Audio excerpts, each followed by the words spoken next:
Дараагийн мэдээг танилцуулъя. Бүгд найрамд Солонгос улсад байгаа гадны иргэд эмнэлгийн үйлчилгээ авахд бол хэлний бэрхшээлтэй тулгардаг юм байна. За тэдний хувьд бол өвчний шинж тэмдгээс ахуулаад онцлогоо зэрэг олон шат дамжлагаар үйлчилгээ авах явцад бол хэлний бэрхшээл гол эрүүл мэндийн үйлчилгээ авахд нь саад бэрхшээл болдог юм байна. За тийм учраас энэ асуудлыг шийдвэрлэх зорилгоор Сөүл хотын захиргаанаас энэ асуудлыг шийдвэрлэх зорилготой ийм орчуулагчдын багийг ажилуулахаар болсон байна.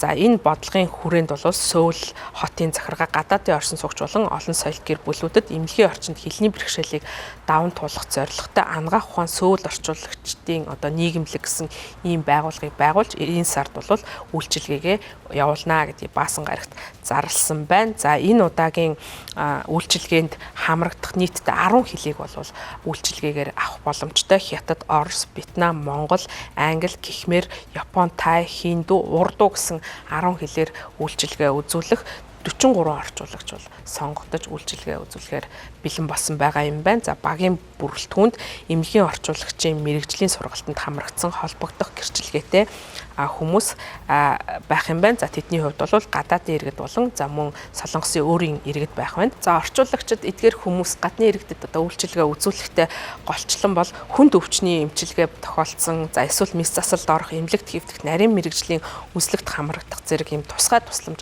шаардлагатай үед бол орчуулагчид тусалж ажиллах юм байна. За ер нь бол хэлний бэрхшээл Солонгост байгаа тэр дундаа Сөүлд оршин сууж байгаа гадны иргэдэд бол зохих эмнэлгийн тусламж үйлчилгээ авахд бол гол саад бэрхшээл болдог юм байна. Солонгосын хүний эрхийн комиссаас 2020 онд 1060 хүнийг хамруулсан судалгаа хийсэн юм байна. За энд бол судалгаанд хамрагдагчдын 24.5% нь орчуулагчгүйгээр эмнэлгийн тайлбарыг эмчийн хэлж байгаа тайлбарыг бол бүрэн ойлгодгүй гэж хариулсан байна. За эсвэргээрээ 90% нь орчуулгын үйлчилгээ байгаа үед тодорхой ойлгомжтой байдлаар бол эмчийн тайлбарыг авах боломжтой байдгаа гэж хариулсан юм байна. За Солонгосын статистикийн мэдээснээр цагаач иргэдийн 6 орчим хувь нь сүүлийн 1 жилийн хугацаанд өвчтөй байсан. За боловч эмнэлэгт очиж үйлчилгээ авдаггүй юм байна. За гол шалтгаан нь бол тэдний хувьд харилцааны бэрхшээл байсан учраас бол эмнэлэгт очдоггүй гэсэн ийм хариултыг өгсөн байна. За тийм учраас бол тухайн энэ үйлчилгээг санаачлан Сөүл хотын захиргаанаас хэрэгжүүлэх болсон байна. За амралтын өдрүүдээс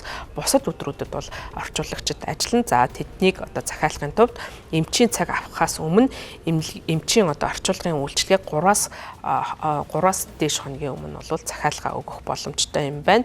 За энэ үйлчилгээ нь бол ажлын өдрүүдэд 9-өөс 18 цагийн хооронд байх бөгөөд өргөдөл гаргагчид орчуулгын үйлчилгээг нэг удаадаа 4 цаг хүртэл хугацаагаар авах боломжтой. За жилдээ хамгийн ихдээ 4 удаа энэ үйлчилгээг ашиглах боломжтой болж байгаа юм байна. За энэ үйлчилгээг хариуцах байгууллага нь орчуулгын үйлчилгээ авах өргөдөл гарахаас эхлээд орчуулгад томилох хүртэлх бүх үйл явцыг хотын захиргаанд хариалагддаг. Гадаадын иргэдэд дэмжлэг үзүүлэх төв болох Домбуу гэсэн нэртэй гадаадын оршин суугчдын төв хариуцсан ажиллах юм байна. За ирэх лавг гаргаас эхлээд энэ үйлчилгээг нэвтрүүлэн ажиллах юм байна.